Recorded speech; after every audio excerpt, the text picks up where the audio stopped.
The fear of the Lord is the beginning of wisdom, and knowledge of the Holy One is understanding. Proverbs 9 verse 10. Now, the fear that it's talking about here is not fear of being afraid, but instead, like how I see myself before my son, whenever I discipline him, there's a sense of deep respect that he doesn't want our loving relationship, our playful, loving relationship, to be taken away from him. And that's how I view fear here. It's not being afraid in a negative way towards God.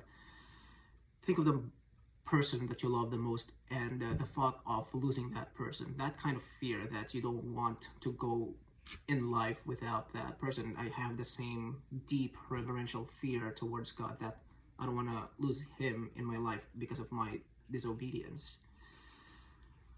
Psalms 36 verse 1-2. I have a message from God in my heart concerning the sinfulness of the wicked.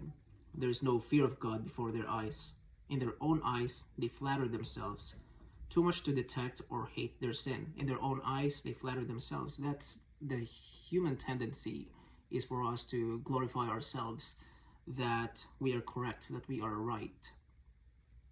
But that's foolishness. When, like what C.S. Lewis said, when he described a crooked line, to what was he really describing? He must have had an idea of what a straight line looks like. So in the same way, what we call moral freedom, it's really moral confusion, because the standard that we should be following is God's standard. In Proverbs 26 verses 11-12, as a dog returns to its own vomit, so a fool returns to their own folly. Have you seen a person wise in their own eyes? There is more hope for a fool than for them. So whenever we measure ourselves up in our own standards, and if we are convinced in our hearts that we are correct, it seems like there's more hope for a fool than for us, versus us respecting the authority of God, fearing God because we love him. We realize that he loves us first, and we love him back. And we realize that he knows far more than we do. And I'm praying that that's the kind of fear that we develop towards God, that we love him so much, that we deeply respect him so much.